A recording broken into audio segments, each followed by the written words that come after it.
Welcome to the Boomer's Guide to a Vibrant Life with Vicki Washburn. Vicki and her guests will share their journey of the golden years and how they're creating a vibrant life. Topics will include family, fun, life, love, travel, and everything Boomer. You too can have the best of your vibrant life now. We are broadcasting from Global Voice Radio every week, and now here's your host, Vicki Washburn.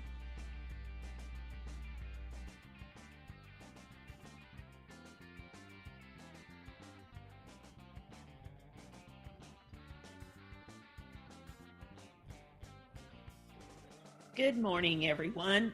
This is Vicki Washburn with the Boomer's Guide to a Vibrant Life.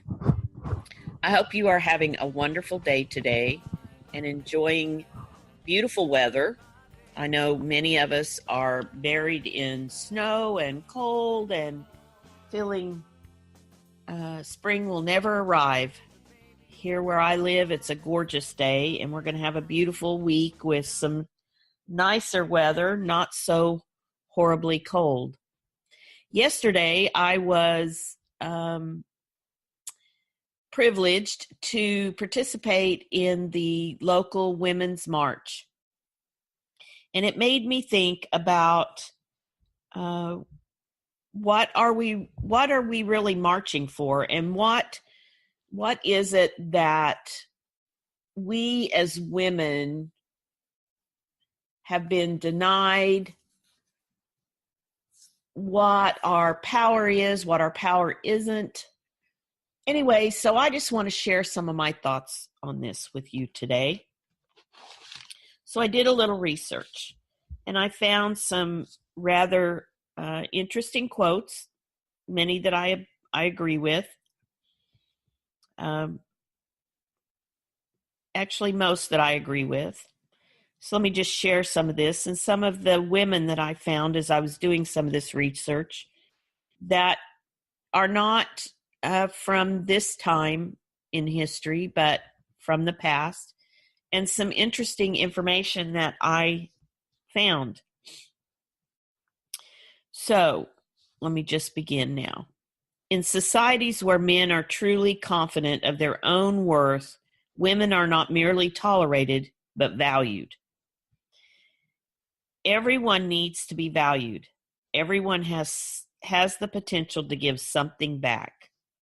Now, these two speak greatly of our own opinion of ourselves.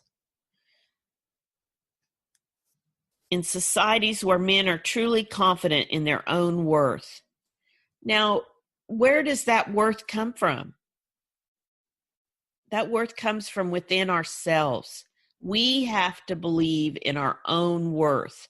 We can be told from outside of us by thousands of people how worthy we are, how great we are, how loved we are. And if we do not believe it in ourselves, then it doesn't matter what anybody says. You see this with stars all the time. You have these big stars that everybody just loves and adores and follows, and they have all these people around them, and most of them have family that love them, and yet they have this turmoil going on inside of them, and it keeps them from seeing their true worth. Now, I'm going to try to say some of these names correctly, and if I don't, please forgive me. Benazir Bhutto was the first woman to head a Muslim state.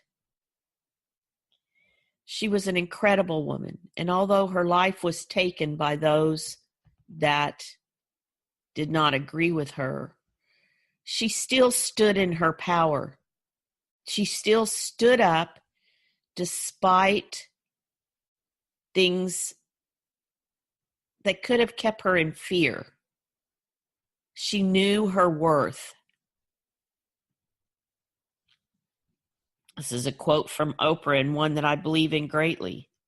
Be thankful for what you have. You'll end up having more. If you concentrate on what you don't have, you will never have enough.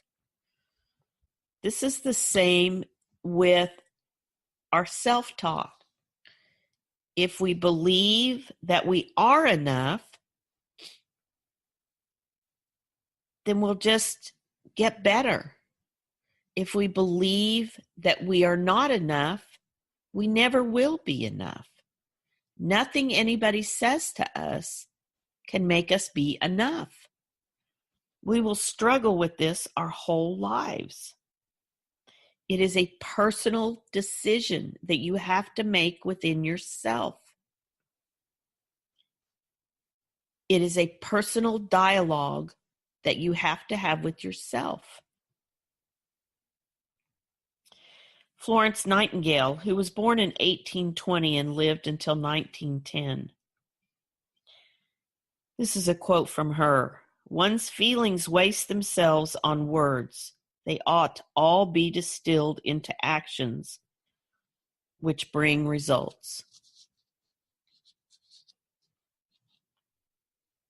Our feelings, although it's good to express those in words, it is better to express those in action and deed. And if we are feeling that we are not enough, our actions and our deeds will reflect that.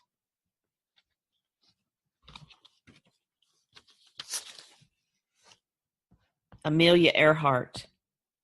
Women must try to do things men have tried. When they fail, the failure must be a challenge to others. We have had women throughout time who have stood up and done things that others did not believe that they could do. I do not know where or when the women of this time gave their power away. But truly, we gave it away if we don't have it. Now, I know this is probably not a popular comment, but it's what I believe. We give our power away. We give our power away first by believing that we don't have it. We give our courage away. I believe that it doesn't matter who you are or where you come from or what your circumstances are, that you can rise above those. It's all a matter of what you believe. You can be in a physically abusive situation, and I know many times this is difficult to get out of for women, but it's mostly difficult because of their own belief. When they change their belief and stand up for themselves, their life changes. It takes them having the courage to take action to make it stop. Now, I know that many will say, well, they're brainwashed. Yes, they are. I agree wholeheartedly. But at some point, they have to have that thought. I deserve more than this. I don't deserve this. There has got to be something better. And even that little glimmer of a thought can have such a ripple effect that can change their life.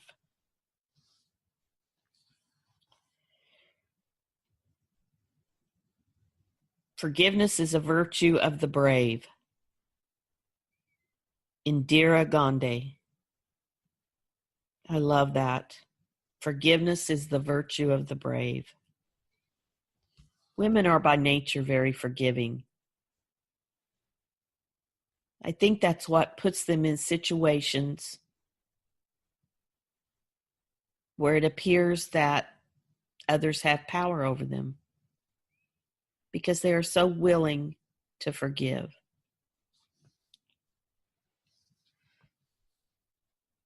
Audrey Hepburn says, the most important thing is to enjoy your life, to be happy. It's all that really matters. That is so true.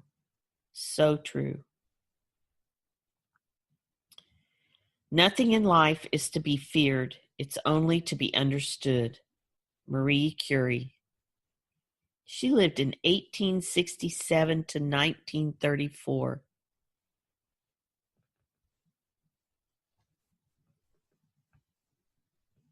Dr. Elizabeth Blackwell was the first woman to receive a medical degree, opening a clinic in 1858. That was in the U.S. Marie Curie was the first woman professor of general physics. Other women that we have that we can, look up to and emulate: Mother Teresa, Anne Frank. This one I'm going to have trouble saying, so please excuse me. Wangari Maathai was the first woman in East and Central Africa to earn a doctorate in environmental studies and is an environmentalist in those areas.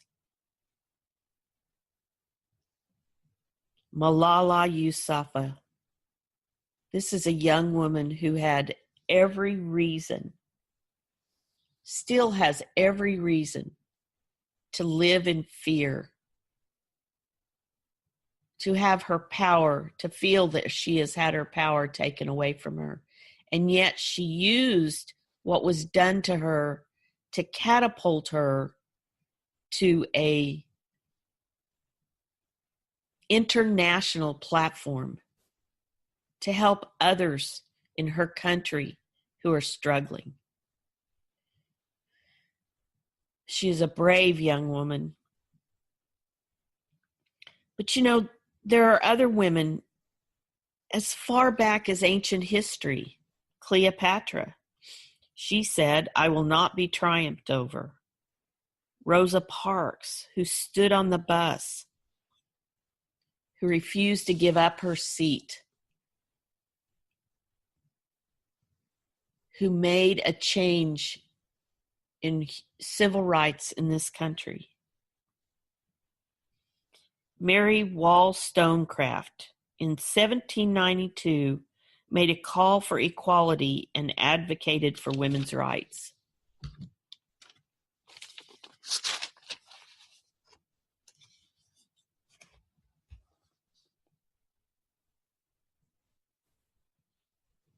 Emmeline Pankhurst was synonymous with women's suffrage. Josephine Baker was a Black singer who fought against racism and a lot of the norms of the day. Elizabeth I, Queen Elizabeth I. She was said to be as fierce as her father, Henry VIII, who was one of the most feared kings ever. As I was doing research for this, I found on Wikipedia kind of a history of law related to women. And the thing that I found on there was that basically women in this country and in many countries have had every right for over 200 years in law. That's just in law, written, printed law.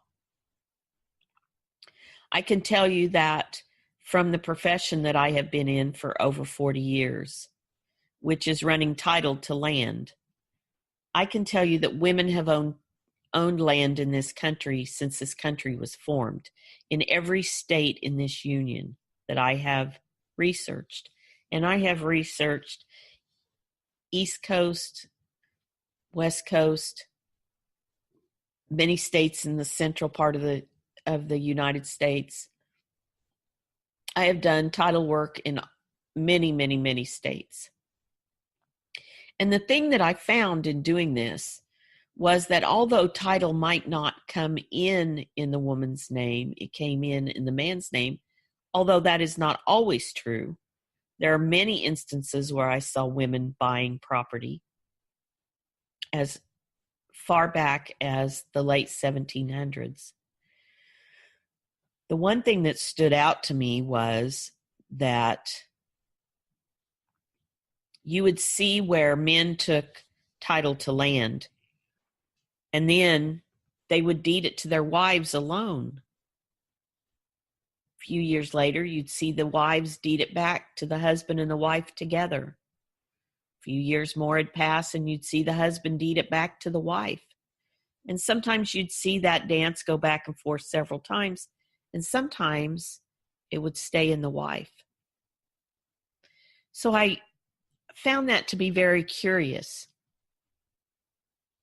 So I did a little bit of checking on the timing of all of it. And what I found was that the women were staying home and the men were going off to war. So the men would deed the property to their wives in case something happened to them. There would not be an issue with the ownership. Then the men would come home from war and the wives would deed it back to their husbands and them together. And then the men would go off to war again and they would deed it back to their wives. And sometimes the men did not come home. But the thing that this showed me was the men were going off to war and leaving the women at home to run everything. They had title to the land. They were running their farms. They were running the shops. And this has been the case throughout history. We even saw it in World War II, where so many men went off to war, that the women were running the factories. They had campaigns, Rosie the Riveter, calling women to come and serve by working in the factories and taking the jobs that were men's or thought to be men's. Welders, machinists. Didn't matter. The women took up those positions.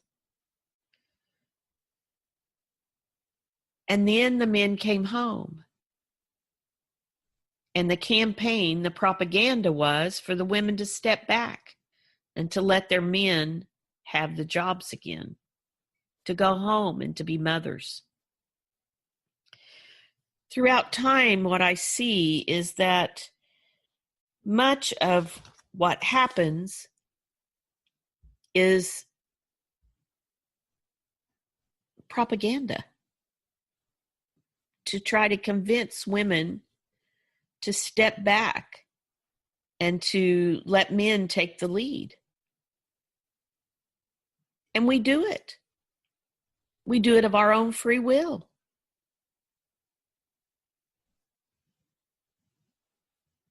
We make that decision. We have the power. We have the strength. We have been running this country since it was founded. Now, I'm not saying that we run it alone. I'm not saying that men don't run it. But I'm saying that women do as well. We are strong. I personally believe that we're stronger than men. They may be physically able to lift more. They may be physically able to run faster or jump higher or whatever as a species or gender, whatever you want to call it. But I do not believe that they are stronger.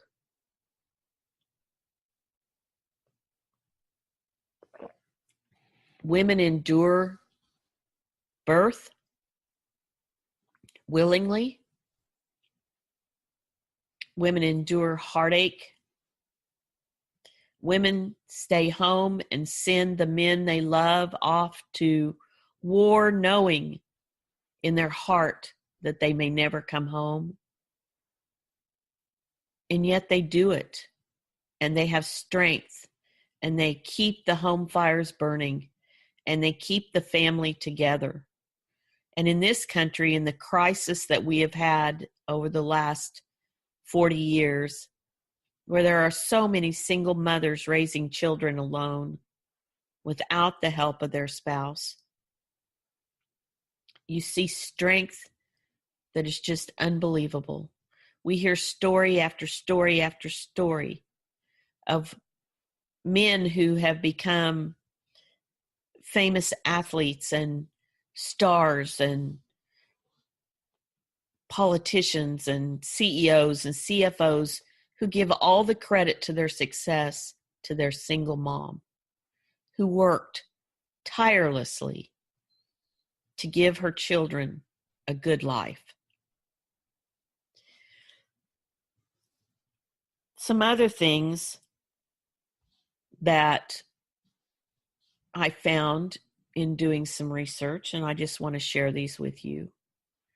This is ancient history. In ancient Mesopotamia, women were able to own, buy, sell, inherit property. They were able to have businesses, to testify in court.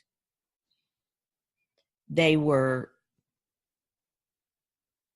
able to move about and do whatever a man did.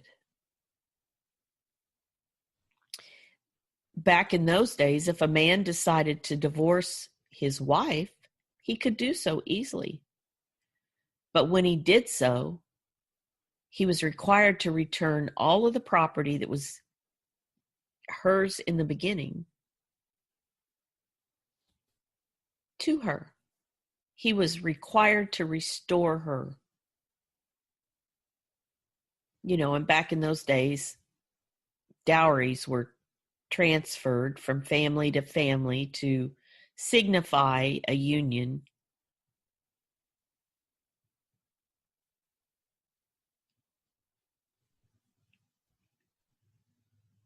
In ancient Egypt, women had the same rights as men under the law.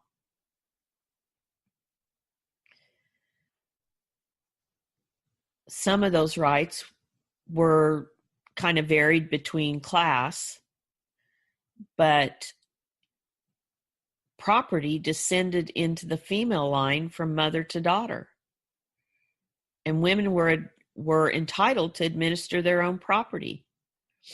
Women in ancient Egypt could buy and sell, be a partner in legal contracts, could be the executor of wills and witnesses to legal documents, bring court action, and adopt children. So see, somewhere along the line, women allowed some of these rights to be taken away.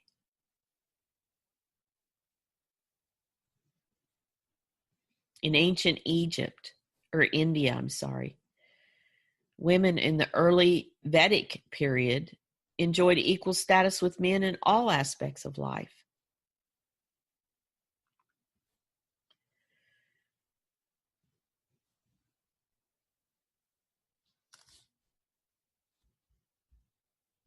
So I guess what I'm trying to say here is that the power that we seek is within us. We have many times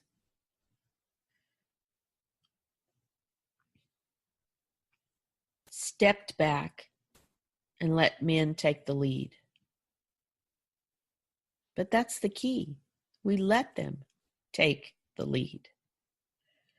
Even the Bible talks about the Proverbs woman.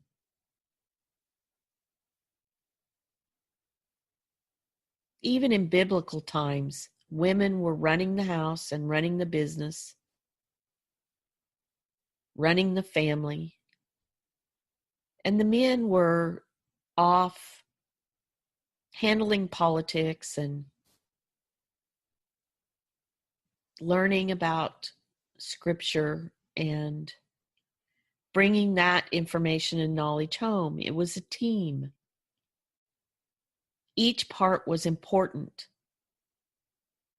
Neither was greater than the other.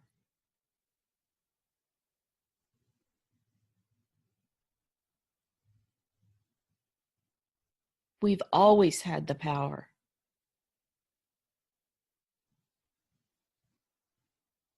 We've always had the power to give our power away.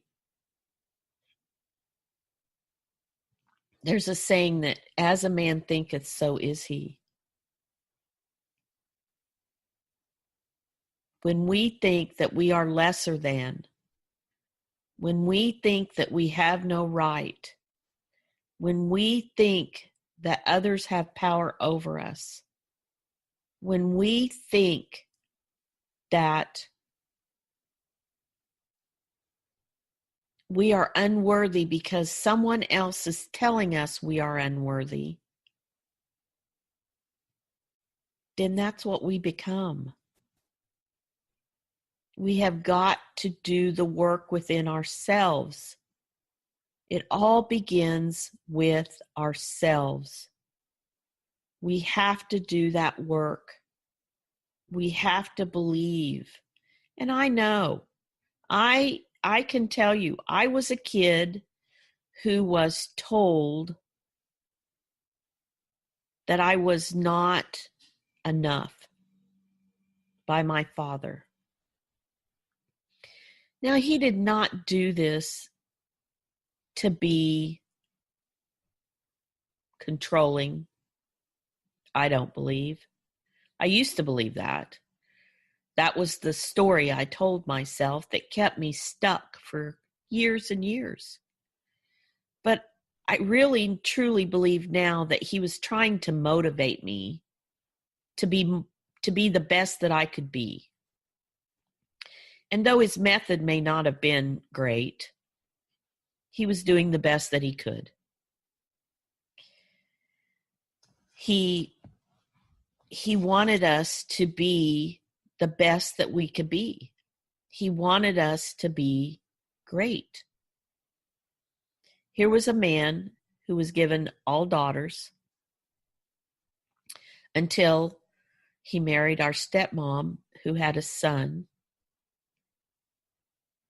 And all he ever wanted was a son. And here he had these 4 girls he wasn't sure what to do with.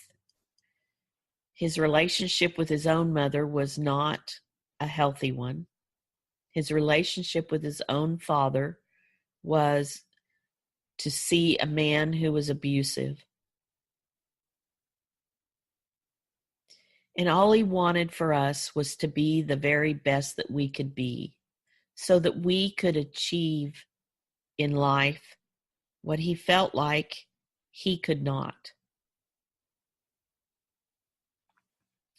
So I let this story that I told myself that I was never good enough for him rule my life and rule my relationships for far, far too long. It created such a heartache in me. It affected my relationships with my husbands. It affected my relationships at work. It affected my emotions and how I reacted to things. I was always on the defense.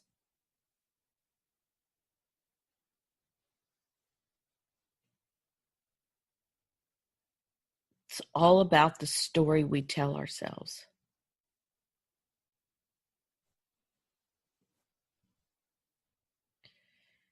We have to start doing the personal work within ourselves. We have to help our daughters to know at a early age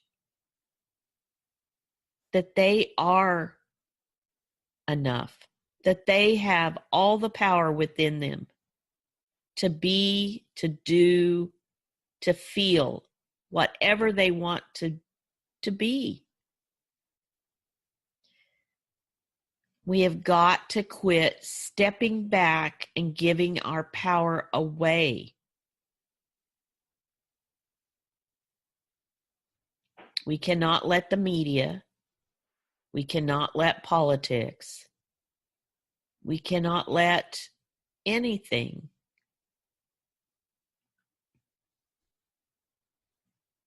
take that away from us. But first and foremost, we cannot let ourselves give it away.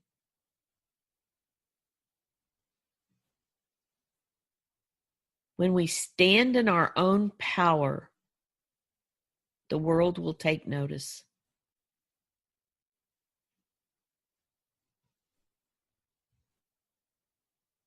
I saw one of my friends post about how some of the women in politics were acting.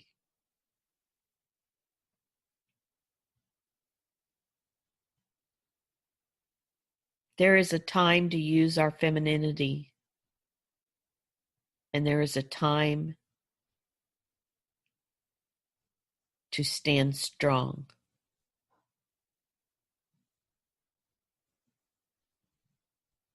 The political arena, I do not believe, is the time to show emotion unless it's passion or anger.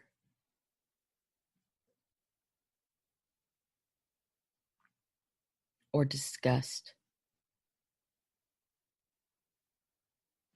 But it has to be genuine. It cannot be theatrics. Theatrics create distrust. Drama for the cameras is futile. Everybody sees through it.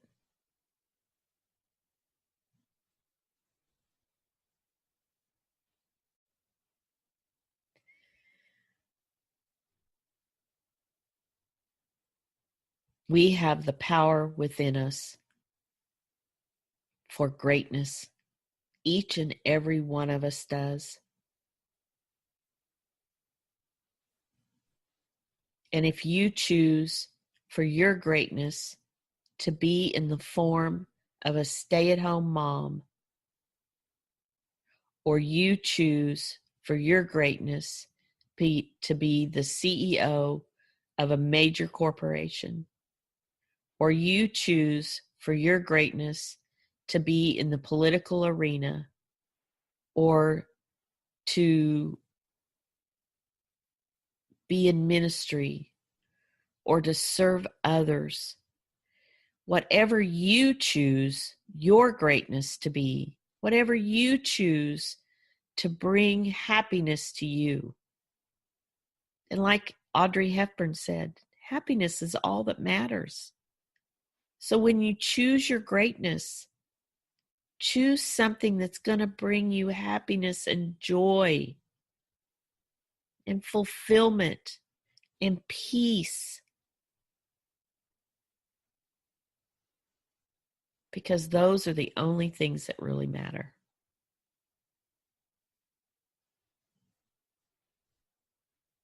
If you participated in the Women's March yesterday,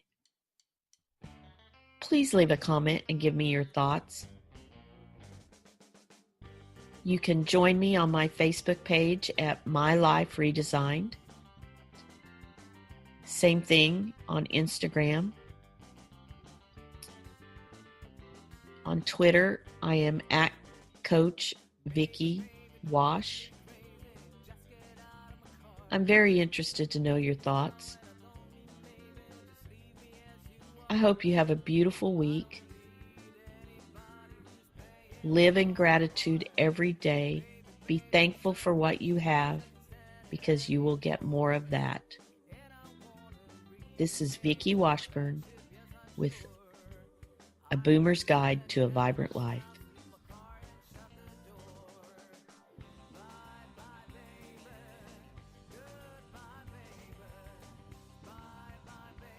Host of The Boomer's Guide to a Vibrant Life. Connect with Vicki at www.globalvoiceradio.com. Tune in next week for another edition of The Boomer's Guide to a Vibrant Life on Global Voice Radio, where your message and your voices are heard.